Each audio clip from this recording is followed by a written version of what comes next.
Hello and welcome to Release Date Rewind. My name is Mark J. Parker and I am a film lover, filmmaker, film celebrator. And normally this is an audio podcast wherever you get your podcasts on your favorite apps. But thanks to Portland Media Center, you are about to watch the video component of this show where I celebrate movie anniversaries with my friends.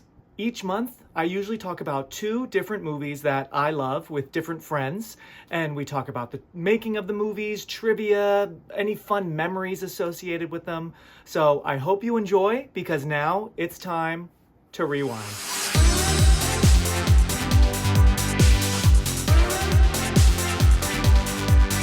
Let me quickly go through the main players, where they were at in their careers, and then I swear I'm throwing it over to Kit, and she's going to read her notes to us, okay? So, screenwriters, Charles F. Bowl and Philip Schneider, 2 guys, barely had done anything before this. Philip Schneider, this was his first and only script, so I guess something happened. He's like, no, I said all I needed to say. That was exactly what I wanted, and I've told my story. I've written my opus. Yeah, yes. This is it. There's Swimfan. Yes. And then Charles F. Bowl, he had written a movie before this called He's My Girl. He's My Girl in the 80s. Okay. All right. Director John Polson. He had mostly been an actor up until this point, which I thought was interesting. He was even in Mission Impossible 2 with Tom Cruise. I don't know who he is, but okay. So this was one of his earlier films. He also directed a movie, I guess it was an indie movie maybe, called Siam Sunset. I think he might be Australian or British. Okay. So yeah, this was his first big hit. So there you go, John Polson. Wow. How weird. Do you know the actor Fisher Stevens? He's been around for years. I know the name. Does that ring a bell? Yeah, he's on Succession now a lot. Okay, do you recognize this guy? Yes. Yeah. Yes. He's randomly a producer of this film. Randomly. Okay. Okay. Cool. It's a real actor's film. Yes. Yes, exactly. So now on the actor side, speaking of the actors, Jesse Bradford had just previously been in one of the greats, Bring It On, 2 years prior. He was the dream boy in that. He was in one of my favorite underappreciated. Thank you. Yeah. Underappreciated horror films in the wake of the Scream era. Cherry Falls. Remember Cherry Falls with Brittany Murphy? I remember Cherry Falls. Yes, so spooky actually. Yes. Ash hasn't seen it. In that. It's coming up this next Halloween season. It's the time. Oh, it's on your list? Good. Yes. Did that. He was in Romeo and Juliet when he was so young, 1996. Talked about that on the pod. He literally was a real teenager. It's so cute. And then Erica Christensen had just been in Traffic, which I do love, and I love her in that movie. With Michael Douglas. With Michael Douglas, one of 3 Michael Douglas connections that we're going to be talking about in this episode. Because obviously there's the Fatal Attraction thing. There is the Traffic thing. But yeah, I love her in Traffic. She is so good in that movie, and her part is so disturbing with the needle in the foot. Harrowing. Yes. So she had just done that. She had done a lot of TV. Shiri Appleby, who I love. And I have to say, I think Shiri Appleby is so good in this movie. Because, you don't really think about her that much. She's the third character, but she is so good. And I don't know if I'm just weird, but I kind of teared up at times, once she finds out and she's really having a hard time and he's having a hard time. She is very good. She's incredible. I think so too. I think Shiri Appleby is really, I don't know if she's underrated only because she's started to get some good accolades for Unreal and she's incredible in that, but she's just always been incredible. Yeah, she's really great. Yeah, I've always liked her. She had just finished Roswell. That had just ended a few months prior. Loved Roswell, going back to the WB. So she led that, and she had done some other movies. I didn't know. I was looking her up. I didn't know she has a small role in The Other Sister with Juliette Lewis. Oh my God, I remember that movie. Yeah, a movie that would not be made today. And I think their hearts were in the right place, and yet I'm very glad that we can now say that we don't need that. We can tell the story in a more inclusive way. Yep, absolutely. With a different cast. But I do say olive juice to people from across. Oh, I learned that still to this day. You have to. You have olive juice. The other sister, also Giovanni Ribisi. I always remember. Oh yes, another Scientologist actor. Oh yes, but I don't know if I we're hope allowed Juliet to say isn't a Scientologist. I know she is. Is Juliet? Oh yeah. She was raised. Dang. She was raised. She, Beck, Erica Christensen went to Did the Erica? academy. Erica was homeschooled and went to the Delphi. I have it written down. She went to like the my God, LA-based tell us. Delphi Academy. Oh yeah. Oh, Yeah, Delphi shit. Academy. So Which she I was think, like practically like born into Scientology. Whoa. yes. I mean, should have added that to the movie. Then she really is terrifying. I know. This new girl is trying to get me to join her cult, and she wants to have sex with me in the pool. Mom! Oh, honey, hi. Surprise. It's so great to finally meet your mother. Finally, you just met me. You want to pretend like it never happened? Do you think that like Katie Ledecky or like Michael Phelps like call themselves swim fans, or are they just like Olympic swimmers? You bring up a great question. I hope they call themselves swim fans, Swim and I fans. hope they have watched this movie together. Like one night after like practice, let's all go to Michael Phelps's, I don't know, hotel room and put on Swim Fan. Yeah. Right? Stoner den and just pop Swim Fan on. Yes, exactly. No, to be true, I mean, there's a lot of very fun things that I will not let go about us figuring out who the real Swim Fan is and all of this. But the reality of it is it's a very much Fatal Attraction for like a younger audience. Like being like, see, teenage girls can also be murderously crazy. But so it's, there's this guy, he's an incredible swimmer, he's a hard worker, he's dating Shiri Appleby's, so that's like the best thing in the world going for him. He's got like everything lined up, and then he meets this blonde and he can't help, she's so wicked, she asks him to help. I mean, she is laying a trap, like we do know she's laying a trap, but if you just looked at it on the surface, like he helps her out like by unlocking her locker, and then kind of starts looking around for her later that day. And then and then so later that day she pushes back, she's a little interested in him, he basically says, I'm into you, but I have a girlfriend who I'm gonna marry and blah blah blah, whom I'm going to marry. Sorry swim fans. Yeah, exactly. Swim fans and grammar fans. Grammar fan 85 just sent me a notification. It's a Venn diagram of swim and grammar fans. It's a full circle. 35 years old, my jaw dropped when they're at the diner, and he says, I have a girlfriend, we are very much together, and she goes, well, is it serious? I'm like, girl, he said he has a girlfriend. I just said I have a girlfriend. And then she goes, at the very end, he's like, okay, well, like, we're done eating, I gotta go. And she's like, but I'm not ready to go home. And I'm like, not ready to say goodnight or something like that. Yeah, I'm like, well, then we'll say, see you later, because I have to go practice. It's not like I'm terrified of going home because people there are monsters. Like, even though she does, I guess the mystery of the movie. So then it basically spirals Fatal Attraction. She's like, let's have sex, no strings attached. And he was like, awesome. This whole, I wouldn't feel guilty if I didn't get caught. And then he feels guilty the next day, but he wouldn't have said anything if he didn't get caught. He does. I know, and I love the next day he gets a call on his landline in his room, and it's his girlfriend. We have that saying, phone when we were kids. Yes. You totally did. But I love how, I forget what she says. His girlfriend calls him and says something busted. But you're busted. Yeah, exactly. Yeah. Yes. And we are like, oh shit. But she doesn't find out for a little bit longer. But he's got a lot of those moments where he's, I mean, the iconic, the picture being pixelated on the school computer, and then gotcha, and her face is right there, and Erica Christian's body's right there, clicking it manically, trying to... and she just doesn't notice that he is manically, like, he's about to throw the computer out the window, and she's like, so this weekend. I'd be like, what the fuck was that about? I'd be like, Control Alt Delete, what's going on? Like, you know. I have a girlfriend. Don't worry about me. I got somebody waiting for me in New York. You have 81 new emails. Picture received. Gotcha. Hey. So it escalates. Erica keeps wanting to be with him, keeps being like, you told me you loved me. He's like, you said you wanted me to say that. And she will not leave him alone.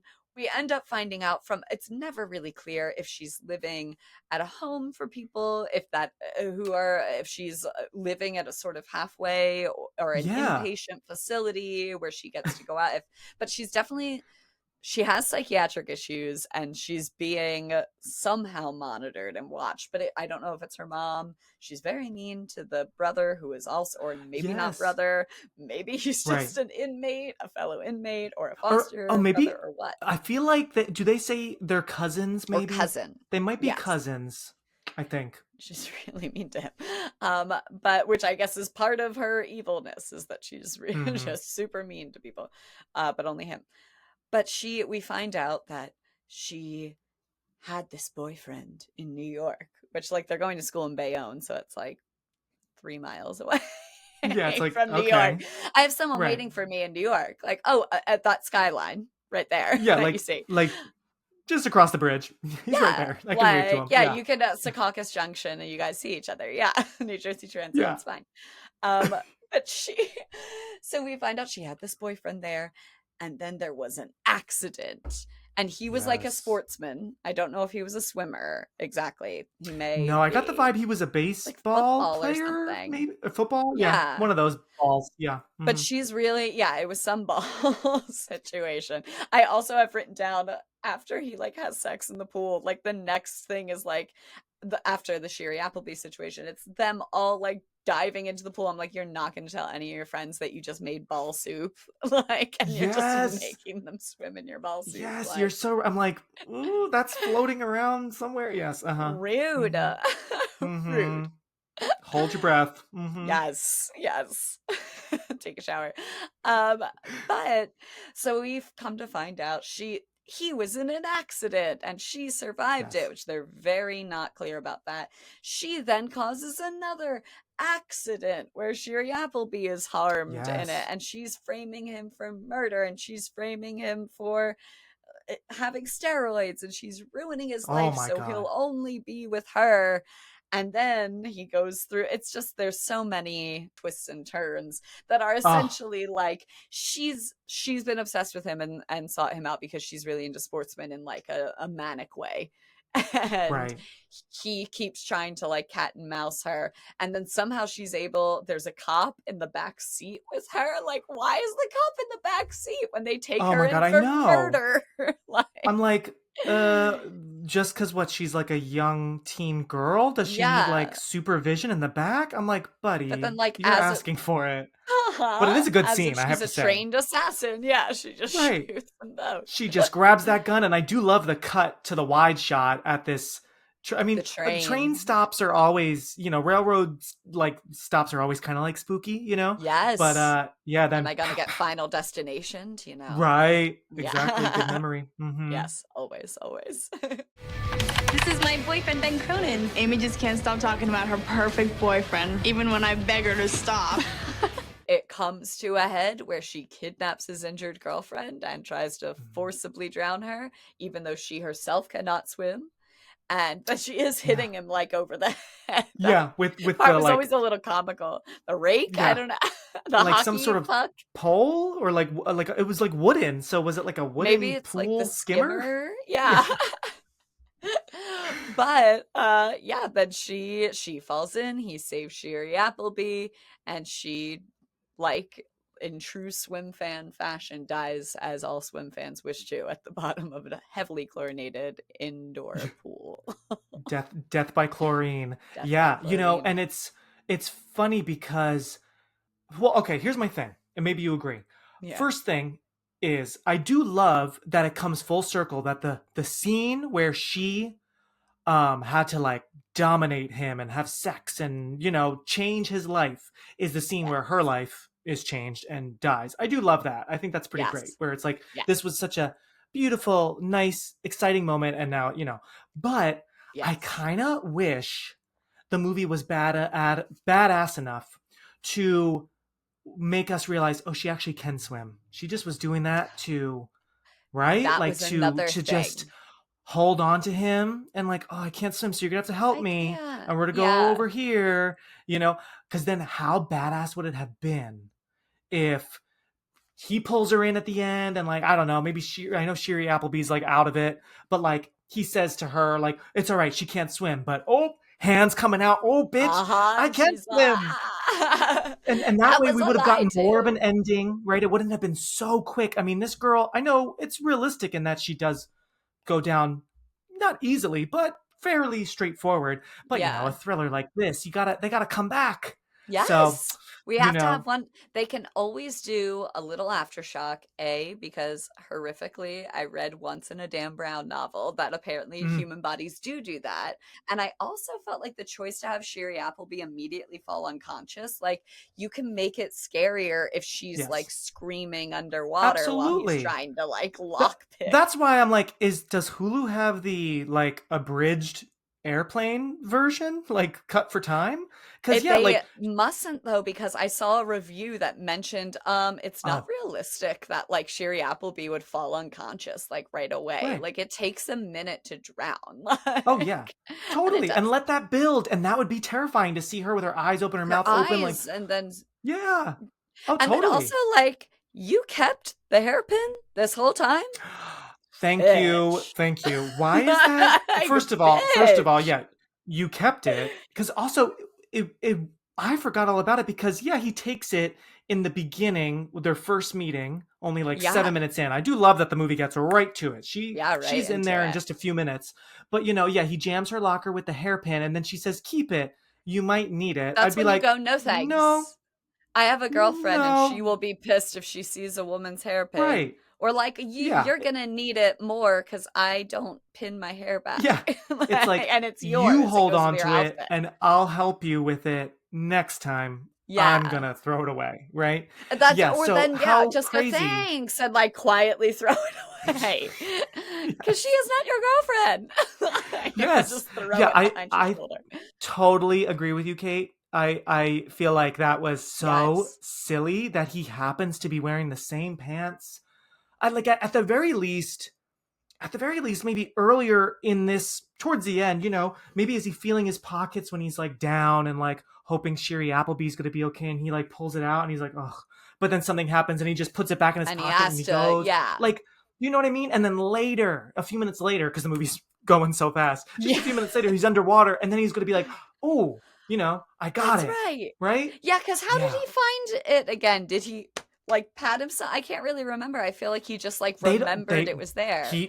he's I was like, trying to hold the chair, and I do like that yeah, even though he's, you know, fit guy, he can't, you know, it's he not like can't a pull unrealistic movie because yeah, like he's too little, you know, it's just impossible. So yeah. yeah, we he does that and then it just cuts right to shot of it coming out of his pocket. Like I'm there like, is no thought on his face that we get to see. even Like until this woman has put his girlfriend in the hospital, he still kind of wants to hang on to that trophy I because know. like she was pretty hot. I'm like, Yes. you deserve this. Oh my The only person who God. doesn't deserve it is Sherry Appleby. Get her out of Oh, there. I know. And maybe that's why I love Yes. her so much because I'm like, man, you are in the worst situation here, girl. Yes, Yeah. she's just like a waiter, a sweet kid.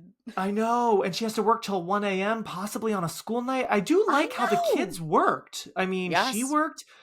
Jesse, Ben, works at the hospital with his mom, which I kind of feel like is like, but would he really work or is he just sort of like an intern kind of Yeah, I thing, felt you like that know? too. I was like, why could he mess up the medicine? I feel like quote unquote candy stripers, like when you worked after Right. school, like they give Yeah. you, I guess he has to know which pill thing goes to the guy, but it Right. does seem a Yeah. little bit like I would prefer to have like someone who's gone to Yeah. medical school handing me the Right. pill. I feel like But he can be in the room to observe, but he shouldn't yes. be picking up the tray and bringing it, you know what I mean? But Yeah. wow, but that twist with that old Mhm. patient is good, everybody. I It's knew it good. was I coming, but forgot you about it. can't.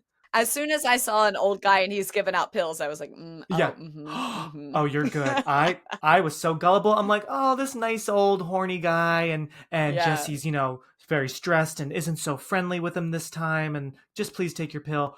Walks away, and again, because this movie's got like a time limit, Immediately just a few codes. steps out the hallway, immediate. And again, I'm like, Like he was what's struck by that? lightning. Yeah, Like just literally, that immediately. he swallowed that pill, and like it blew up inside of him. I mean, like it didn't even enter any sort of It's a stream Pop anywhere. Rocks and soda pill. Yes, Just hit his urban stomach legend. lining. Yes. Also I love know, it. but Joshua it's like, Johnson. oh, but it's good because man, when he turns around and everyone's running, Mm-hmm. oh my God. And then he's let go and his mom is disappointed, which, fun fact, his mom, played by Kate Burton, I saw her in Times Square early one morning. I don't know what I was doing there, maybe going to work somewhere. She was walking by, and this was at the height. Well, I guess, when was the height of Grey's Anatomy? It's still going on. But she Yeah. was on Grey's Anatomy as Yes. Meredith's mom. She probably Mom. still pops up all these Yeah, years yeah. later. But this was like when it was like must-see TV. Like, That was, I like watched freshman year, like those early sophomore years. year Yes, of college. absolutely. Was Yes, huge. Yeah. Snow absolutely. So it Patrol was on the soundtrack. Yes. primetime Snow Regina Patrol, Meredith Spektor. crying. I know what you're doing. No emails, no visits, nothing. I'm with Amy.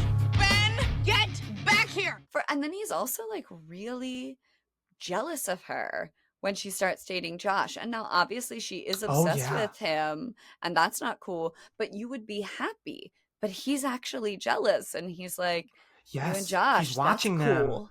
Yeah. Yeah, it's And when he definitely the says- boys, and maybe there's a little bit of accidental like homoeroticism Yeah, it's going on, like, because are then you- Josh because- is like kissing her, but he's looking at him, and then I'm like, well, who's making whom jealous? Like, Yeah, I like, think who are everyone just you- wants to, right? Yeah. Like, I absolutely think so. And I think Yeah. they're like, when you have that many sexy young bodies, and like especially all the men in the Speedos, like Yeah. 100%, it's like, is this a conquest? Am I conquesting you? Like, is Right. this what this? And so I wrote, because he says to her too, he's all like jealous. He goes, so you and Josh, that's cool. And she turns around and she says something like blah blah. But I was thinking she's gonna turn around and be like, Ben, I have said I am one thing. And what is that? A swim fan. So if I'm not going to be swim fanning you, I need to swim fan someone else. thought I made it love fucking that. clear. That performance has to go on Instagram. That was amazing what you just did, and it's so true, because the way she turns around, she would be like, Jesus Christ, Ben. Yeah. How else do I need to say? Yeah. Two things about me. I was born in 1985 and I am a motherfucking swim fan. I also, as soon as he runs in and grabs her when she's playing the cello, I do remember, I'm like, they have parts for everyone. It's like this movie is trying to make every single teenager turned on, because they have the guys in the Speedos. They have their incredible bodies. There's a little homoerotic, like them together and them being, and then there's like the tender love making with Shiri Appleby. And then he's like, so they got me on the one where he like barges into her while she's like playing the cello, and I was like, oh yeah, no, I remember being turned on during this scene. He just grabs her by the neck.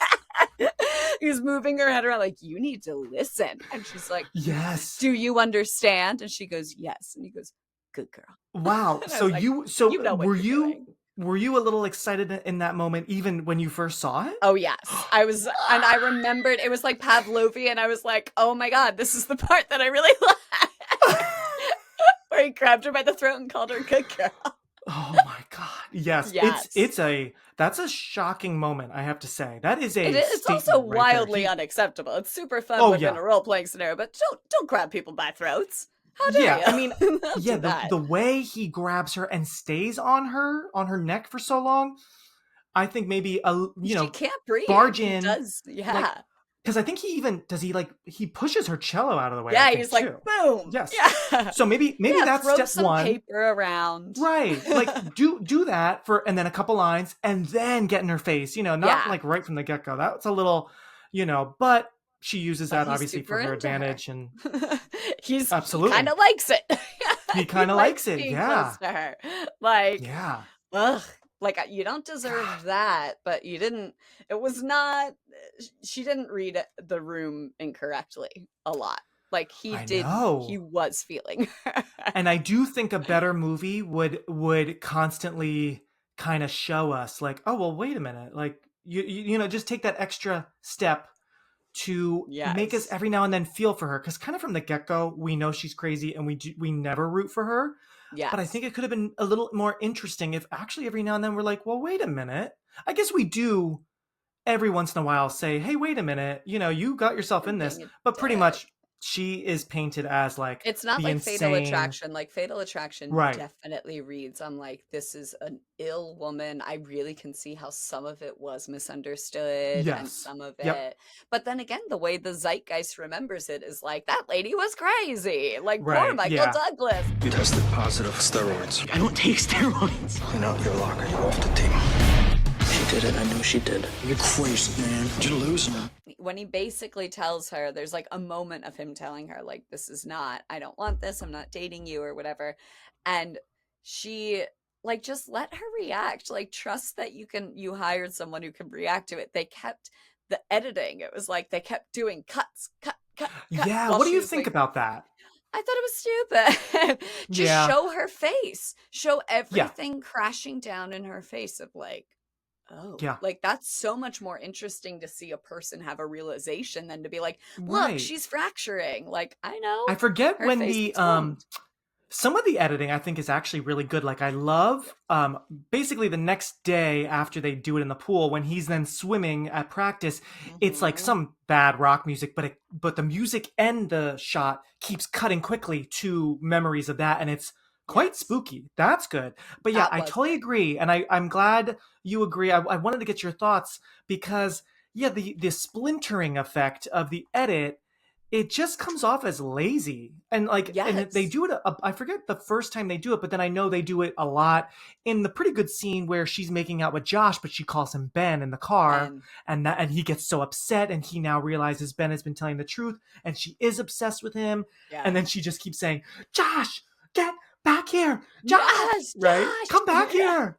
I'm like, do you want to say anything else? Just Jake Donnelly, come back here, come back here. But in that scene, the kind of splintering works okay because then like you're hearing her echo some of the same lines. You know, I forget what they were, but like a lot of the time, like in the locker room when she tells him, she says, but you told me you loved me. And he's that like was shocked. The one that I'm thinking of. And they keep splintering it, but it's just her. It's not just her her. splintering to times that a boyfriend lied or whatever. Right. I feel like it was the director's attempt at being like Brian De Palma in Carrie, where like some shots are, you know, the split screen and then like we're getting tighter on her eyes and like, which just copy that then and just do a nice nod because that would be really cool. Yeah, show me that all the steps of like, you know, going from shock to anger and all that on your face. Paramedics just brought Amy in. She okay? Amy, where is she? She's not good enough for you.